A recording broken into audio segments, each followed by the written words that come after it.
ভেতরে এবার আমরা ঢুকবো। এই গাড়ি ও সোনার হাত ধরে নাও, প্রচুর গাড়ি, রাস্তা পারাপারের খুব সমস্যা। গাড়ি বলতে শুধু টোটো, টোটোতে পুরো রাস্তা পুরো জাম। মেন গেট, মন্দিরের ভেতরে ঢুকছি আমরা, শুধু ভিড়টা দেখুন কেমন।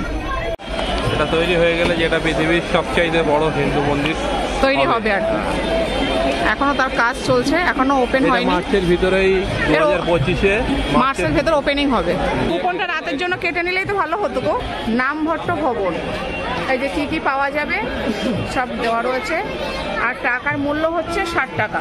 গীতা ভবন বন্ধ আছে। না না, সন্ধ্যা রাতে খাবো আর কি, 5টার পরে এগুলো খোলা হবে, তাই তো? আচ্ছা ঠিক আছে। সব ভজন হচ্ছে, আরে চাল কিন্তু, তাই না বলো? চারিপাশ দিয়ে সব ভোগের দোকান, এগুলো ভোগের দোকান, জামা কাপড়ের দোকান। এটা মন্দির এরিয়ার ভেতরে।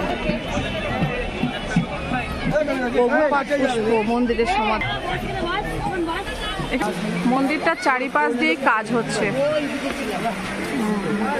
ওই যে মন্দিরের চূড়া, দেখুন চারিপাশ দিয়ে কাজ চলছে। ওই দেখা যাচ্ছে যে মন্দির, ওই মন্দিরে আমরা গিয়েছিলাম, কিন্তু ওখানে ভিডিও এলাও নেই বলে আমি ভিডিও করতে পারিনি।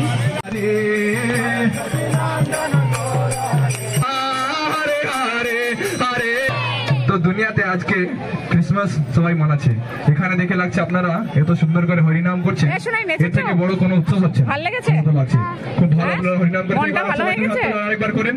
নতুন যে মন্দিরটা তৈরি হচ্ছে, এইখান থেকে পুরো মন্দিরটাই দেখা যাচ্ছে খুব ভালোভাবে। এখনো সন্ধে হয়ে গেছে, সেই জন্য একটু অন্ধকার অন্ধকার দেখাচ্ছে। 3Dর মাধ্যমে আধ্যাত্মিক শো দেখানো হয়, ঠিক আছে? কত করে টিকিট? 40 টাকা। 40 দেখলে 3D প্রদর্শনী হয়, প্রদর্শনীর সময় হচ্ছে এই যে ভেতরে 3D শো দেখা যায়, কিন্তু আমরা এটা দেখছি না, আমরা একটু মন্দিরের দিকে চলে যাব।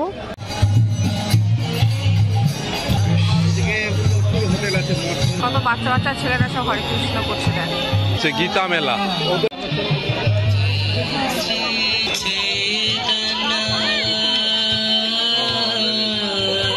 হচ্ছে মেন মন্দির, আর এই যে এইটার ভেতর দিয়ে ঢুকতে হচ্ছে, আর এই যে এখান থেকে যে লাইন,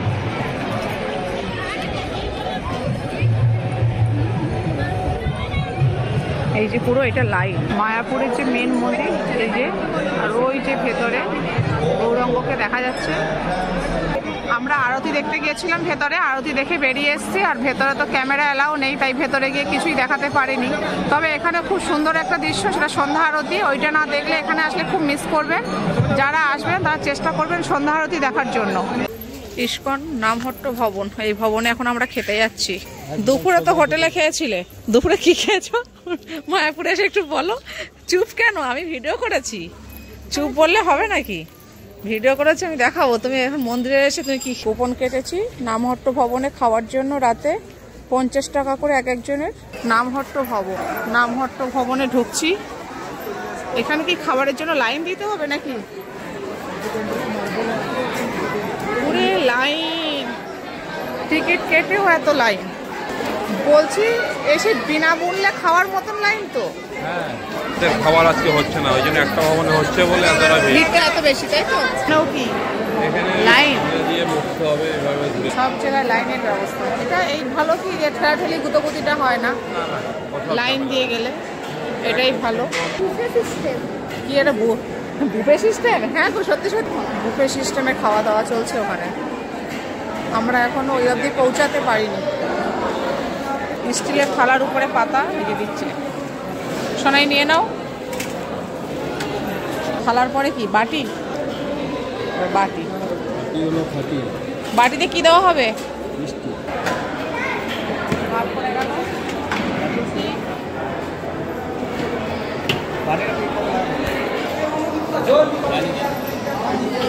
এই যে পুরো থালি। এখানে আছে ভাত, 2 পিস রুটি, এটা ফুলকপির তরকারি, ডাল, আর এটা কুমড়োর তরকারি, মিষ্টি আর পায়েস। ভালো লাগছে? ভালো। পরমান্ন, লাস্ট পাতে খাচ্ছে পরমান্ন, আর লাস্ট পাতে খাচ্ছে নাম বলছিলাম রেডি গেছে। হ্যাঁ, সাতটাই রান্না করে ভালো লেগেছে, বেশি খাবার ভালোই লেগেছে।